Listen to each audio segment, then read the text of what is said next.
Bonjour tout le monde. Aujourd'hui, j'aimerais vous parler de quelque chose qu'on n'entend pas parler souvent. C'est à propos de certaines douleurs physiques, de certains mouvements physiques là, qu'on va être limité ou bloqué. Comme par exemple mal d'épaule, mal de genou, etc. Il faut bien comprendre que le mouvement bloqué, le mouvement que je ne peux pas faire, le mouvement douloureux, correspond exactement à la nature du conflit. Ce que je veux dire, c'est si quelqu'un a l'épaule bloquée à ce niveau-là, ok, bon, j'ai vu plusieurs fois que c'est des gens qui s'étaient fait frapper, qui ont été battus ou qui ont frappé. Donc à ce moment-là, il faut faire un bon décodage pour pouvoir redébloquer l'épaule. Je donne un exemple de quelqu'un à qui j'ai aidé. C'est que elle, son mouvement qui était bloqué, c'était celui-là. Pas comme ça, pas nécessairement comme ça, mais vraiment comme ça. Puis en discutant bien avec elle, c'est qu'on s'était perçu que elle, quand elle était jeune, elle se faisait frapper par son père. OK? Mais quand même, pendant plusieurs années de sa vie, elle n'a eu aucun problème avec son épaule. Jusqu'au jour que son petit garçon, à un moment donné, il était très très tannant, mais là, c'était comme démesuré. Puis pour la première fois, elle lui a donné une bonne claque sur une fesse. Et puis c'est là qu'elle m'a avoué que dans les moments qui ont suivi, dans la même journée, bon ben, que là, c'est là que son épaule s'est bloquée, puis que là, c'était douloureux, puis elle ne pouvait plus faire ce mouvement-là. Fait que là, c'est là qu'il a fallu qu'on aille rechercher les événements correspondant avec ce mouvement-là précis-là, puisque c'est ça qui est son conflit, de ne pas pouvoir faire le geste comme de frapper. Alors là, ici, il y a deux ou trois choses à regarder. C'est que, en discutant bien, c'est ça, c'est qu'elle m'a avoué que ça a commencé, comme je disais tantôt, quand elle a frappé son petit gars pour la première fois.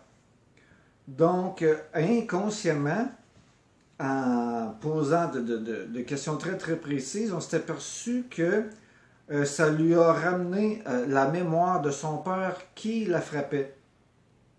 Et puis c'est là qu'elle m'a avoué que à l'instant qu'elle a frappé son petit gars, parce qu'elle, c'est quelqu'un qui frappe pas, qui touche pas ses enfants, au moment qu'elle a frappé, elle s'est dit, oh mon Dieu, est-ce que je suis en train de devenir comme mon père qui frappe ses enfants? Je ne veux plus jamais refaire ça. Donc, inconsciemment, pour ne plus jamais refrapper son enfant, elle s'est bloqué le bras.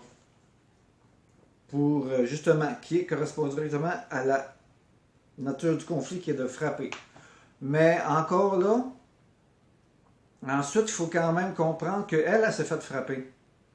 Et puis, dans le fait de se faire frapper, c'est que son cerveau a d'effet que seulement sur son corps à elle. Il ne peut pas avoir d'effet sur le corps de quelqu'un d'autre.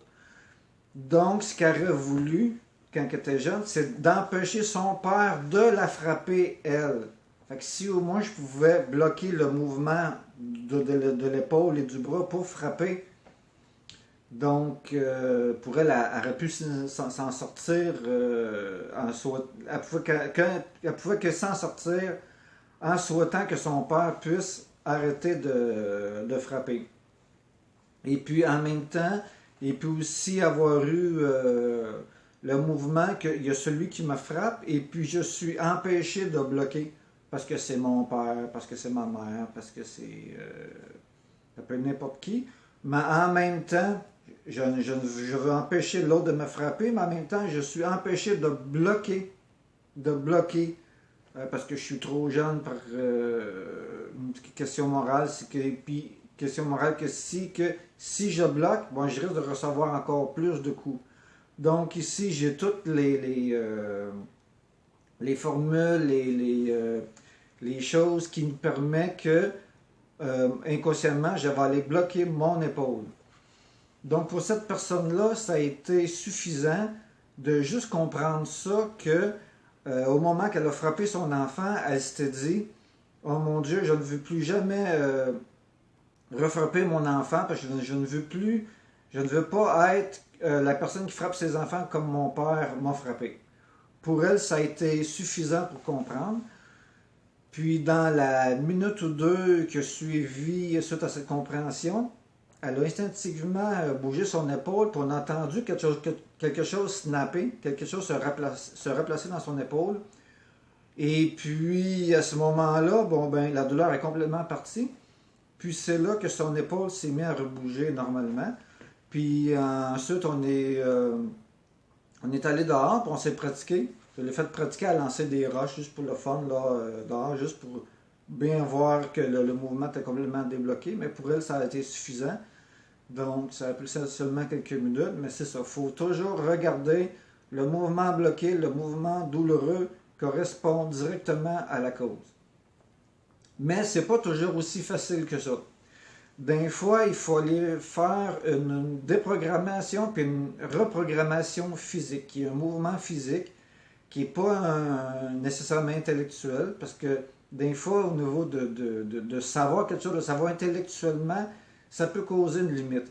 Donc, il faut aller faire un geste, un mouvement de déprogrammation pour aller bien déprogrammer le conflit qui nous vient nous barrer, qui nous vient qu'on est vraiment pogné dedans. Et puis aussi, quand je vais faire une déprogrammation, c'est qu'il y a, ça peut avoir une amélioration seulement quand intellectuellement le savoir. Comme par exemple, là, avec l'exemple de Myriam, là, si vous regardez dans mes vidéos, Myriam avec la névralgie crânienne, ben pour elle, juste avoir l'information comme ça a été suffisant.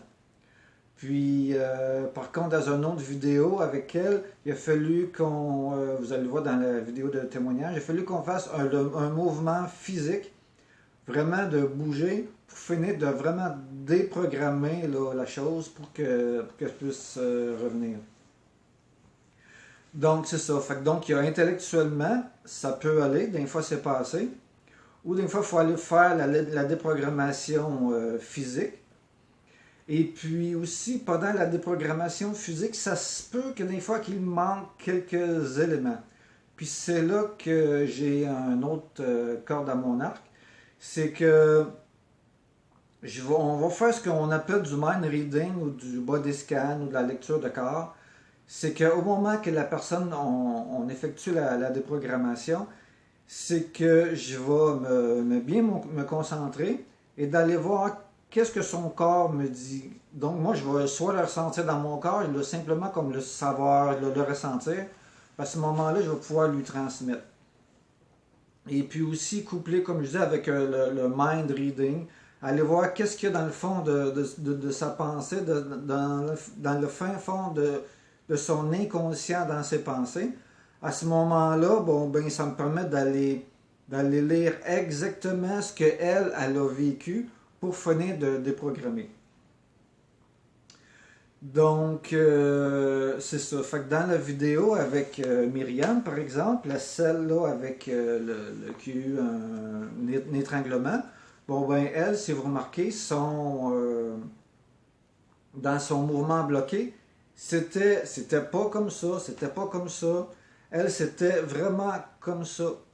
Mais vraiment de ne pas pouvoir comme aller frapper par en arrière. Bon, on s'est aperçu que quand elle était jeune, bon, quelqu'un venait s'amuser à l'étrangler avec un fil de fer ou quelque chose, si je me souviens bien, par en arrière. Fait qu'elle, elle s'empêchait d'aller frapper pour dégager. Et puis, suite à ça, bon, suite à cette déprogrammation-là, ben, son épaule est complètement revenue. Et puis, bien sûr, elle, les douleurs, sa douleur d'épaule, c'est arrivé en tombant dans les escaliers. Bon, on va dire souvent, ah ben moi, c'est juste un accident, je suis tombé, il m'est arrivé tel truc, ça peut pas être un truc émotionnel. Ben, en fait, oui. Il faut bien comprendre que le corps a toujours la nécessité de se guérir automatiquement. Si je me coupe, par exemple, bon, ben, immédiatement, il y a tout un système qui se met en place pour venir aller réparer ma coupure. Sur un doigt, sur la peau, peu importe. Ou si quelqu'un se casse un membre, à ce moment-là, bon, ben, immédiatement, il y a un phénomène qui se met en place pour aller réparer, ressouder les os brisés à se remettre en place. Bon, ça c'est le courant naturel des choses. Mais ce qui n'est pas normal, c'est que des semaines et des semaines et des semaines plus tard, c'est toujours douloureux, c'est pas guéri. Donc ça nous montre bien que le conflit tient toujours. Parce qu'on voit plein de cas, qu'il y a des gens qui se cassent un membre, bon ben ils se font mettre un plâtre, attendent quelques semaines, et puis après ça, ça revient normalement. Mais il y en a que ça dure et c'est interminable, donc ça montre bien que le conflit tient toujours, puis quand on arrive à bien déprogrammer le conflit, oups, la guérison se met en place. Et puis aussi, il faut comprendre qu'il y a plusieurs choses là-dedans. C'est que oui, il y a le coup qui a cassé le membre, ou qui peut être un coup très très violent, mais ce qu'on entend très très rarement parler, c'est que souvent, c'est qu'on va attribuer au coup ou à l'accident la brisure ou bien la cassure du membre, d'un cartilage, d'un ligament déchiré, ces choses-là. Mais point de vue ossature, c'est que inconsciemment, c'est qu'il y a un conflit qui est arrivé dans X temps dans le passé, puis ça l'a affaibli la partie du corps en tant que telle. Donc, à ce moment-là, on va attribuer à la chute ou au coup la brisure ou la cassure du membre en question. Mais il ne faut pas se mélanger. C'est que des fois, c'est un coup qui est très, très mineur que normalement, ça ne devrait pas se briser, ça ne devrait pas casser. Et là, paf, il y a une cassure. À ce moment-là, bon, ben, on va attribuer le coup lié à la cassure du membre. Mais dans le fond, c'est qu'il a été fragilisé dans le passé. Donc, le rendant fragile, un coup quand même assez mineur, va terminer de les briser là où ce qui était la faiblesse. Mais comme je disais, il ne faut pas se tromper, parce que des fois, c'est un coup très très violent que le membre est cassé et que ça n'a pas rapport tant que ça avec un truc émotionnel, mais même quand même, il n'est quand même pas d'hasard si c'est arrivé. Tu sais. On va bien le détecter quand ça ne guérit pas. À un moment donné, des mois après, même voire des années, que le membre en question est toujours pas réparé, il est toujours douloureux, il est toujours là inflammé. Alors là, c'est pas normal, c'est que le conflit tient toujours. À ce moment-là, on va aller voir la symbolique précise de la partie du corps en question. Et puis aussi, on va aller voir le mouvement douloureux, le mouvement bloqué qui est empêché d'être fait. À ce moment-là, va correspondre directement à la nature du conflit. Et puis encore là, il ne faut pas toujours se limiter ce qu'on peut trouver dans les livres, les dictionnaires, dans les tiroirs, comme on peut appeler. Parce qu'il est quand même possible d'aller voir par médiumnité, par concentration, aller faire une lecture de corps à la personne, faire aussi un mind reading pour aller voir la mémoire qui est bien incrustée, la mémoire qui n'est pas encore lâchée par rapport à cette partie physique-là. Donc, cette lecture de corps-là va apporter un élément supplémentaire par rapport à la cause. Comme par exemple, je continue avec un autre exemple ici. J'ai eu quelqu'un, elle, son épaule douloureuse, c'était de côté comme ça. Comme ça, c'est correct, mais elle, c'était vraiment, vraiment de côté comme ça. Puis en discutant bien, on s'est aperçu que tout ce qu'elle me disait, c'était tous des rejets. Donc elle a vécu beaucoup, beaucoup de rejets. Donc c'était le geste symbolique de côté, de vraiment, je vous montre comme ça, de vraiment de pas pouvoir faire ce geste-là. C'était inconsciemment, c'est que je veux pas qu'on me rejette. C'est vraiment, je te rejette, je te mets de côté. Donc, comme je disais tantôt, son cerveau ne peut agir que sur son corps à elle. Donc, il va s'empêcher, lui, de rejeter les autres, de la rejeter elle. Puis là, elle a aussi, à ce moment-là, il a bien fallu faire l'exercice physique de déprogrammation. Parce que juste intellectuel, c'est passé. Il a fallu le faire quelques fois. Puis au bout de quelques fois, ben c'est là que les émotions ont sorti, qu'elle s'est mise à pleurer. Puis écoute, ça faisait quand même quelques semaines qu'elle était bloquée comme ça. Elle avait des travaux à faire dans la maison, puis elle ne pouvait pas, son épaule était tellement douloureux et fragile. Fait qu'après avoir bien déprogrammé puis bien sorti les émotions, dans les minutes qui ont suivi, son épaule pouvait bouger, son bras pouvait bouger dans le mouvement du soi-disant rejet, était complètement revenu. Fait que c'est ça. Donc encore là, c'est pour montrer qu'il n'y a pas de hasard. Et puis, au niveau des mal de genoux, bon, ben c'est la même chose. J'ai même expérimenté, moi, des gros mal de genoux. J'ai eu quelques personnes avec qui j'ai aidé aussi les mal de genoux. C'est que les genoux ne pouvaient pas plier. Comme une personne en particulier que j'ai aidé, elle, ses genoux, ils pliaient pas du tout, mais pourtant, elle aime ça faire du jardinage. Mais on s'est aperçu qu'elle, toute jeune, elle se faisait punir à genoux, mais pas n'importe où, n'importe comment à genoux.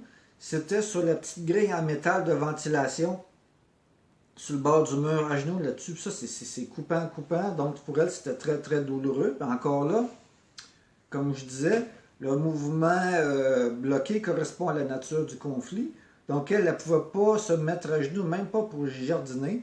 Donc, c'est bien que inconsciemment, c'est qu'à genoux, ça me rappelle quand j'ai été à genoux et puni injustement parce que mon petit frère il a fait un mauvais coup, puis il a dit que c'était de ma faute à moi, puis moi j'étais puni sévèrement sur la grille de ventilation. Fait que c'est ça pour elle là, qui lui est arrivé. Puis en comprenant bien ça, puis en faisant une belle déprogrammation, comme vous disais, intellectuelle, ça ne fonctionne pas toujours. Des fois, c'est assez. Des fois, il faut aller plus loin. Le lendemain, elle, ses genoux repliaient normalement et c'était terminé. Puis au niveau des mouvements d'épaule, comme ça, comme je disais, j'en ai vu beaucoup que c'était qui ont été frappés quand ils étaient jeunes. Donc, il a fallu faire la déprogrammation et donc des trucs qui naissent depuis des années. Puis il faut comprendre aussi que c'est pas la durée de temps que j'ai le mal ou malaise qui fait que la maladie est plus grave. C'est simplement que le conflit, la source n'a pas été lâchée. Même si ça fait 2 ans, 5 ans, 10 ans que mon épaule est bloquée, ça ne veut pas dire que c'est grave et que ça ne reviendra jamais. Ça fait simplement 2 ans, 5 ans ou 10 ans que le conflit tient toujours. Donc c'est pour ça que ça peut paraître miraculé, mais ça ne l'est pas. Simplement de faire la bonne déprogrammation au niveau de ce geste-là, d'avoir été frappé, de ne pas pouvoir retenir le coup. Bon, ben à ce moment-là, ça revient complètement. Comme je disais, juste à savoir intellectuellement, ça peut être assez. Juste à avoir cette information-là par la vidéo, ça peut être assez pour avoir une amélioration, mais des fois, il faut aller plus loin. Puis, ah oui, aussi le coup. Je rencontre souvent des gens qui ont des problèmes au cou, soit que c'est les vertèbres, ils ont très mal au cou, ou bien qu'ils sont très inconfortables au cou. Si quelque chose, ils vont avoir un collier ou un gilet proche, ça va les fatiguer, ou simplement qu'une main proche, ils se mettent à se sentir mal. À ce moment-là, excusez. Encore là, c'est que ça correspond directement à la nature du conflit qui est l'étouffement. Bon, ça peut être d'avoir été étouffé, mais ce que j'ai retrouvé le plus souvent, c'est les mémoires de pendu. Donc, le pendu, c'est bien la corde qui vient casser le cou, simplement qui vient serrer. Puis si je fais juste ça comme ça, puis vous sentez mal, bon ben, il y a probablement une mémoire de pendu. Puis la mémoire de pendu peut être par rapport à ça peut être une vie présente dans quelqu'un de votre famille ou une tentative de suicide ou vous-même, mémoire de parents, grands-parents ou ancêtres. Puis j'ai vu souvent que ça pouvait venir d'ancêtres ou de mémoire de vie passée. Mais là, comment qu'on fait? Encore là, c'est une autre chose. C'est que moi, pour vérifier, je vais aller sortir des images sur Internet là, de pendus. Puis je regarde là, comment est-ce que la personne va réagir à ça.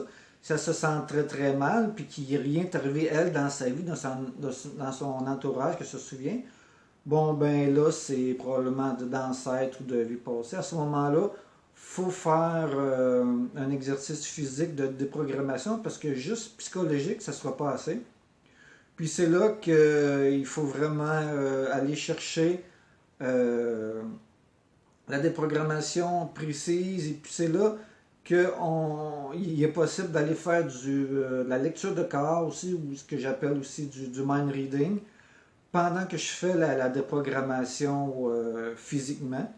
Puis à ce moment-là, la personne elle va sentir plein de chaleur, plein de bouffées de chaleur, plein de toutes sortes d'émotions.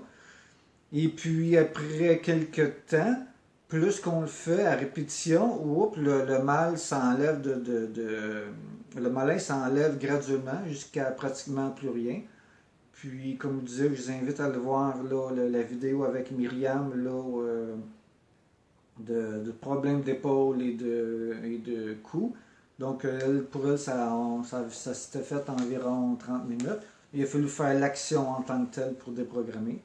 Fait que c'est assez rapide, mais écoute, des fois ça peut prendre plusieurs sessions, on ne sait jamais.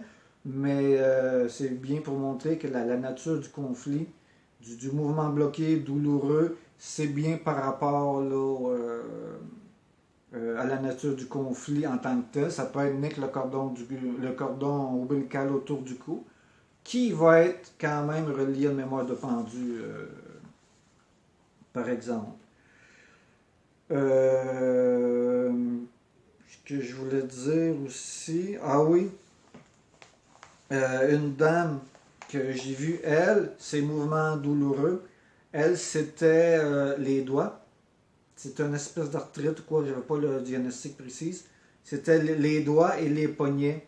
C'est que ses doigts étaient très raides et très douloureux. Puis sa difficulté, c'était de tourner les poignets.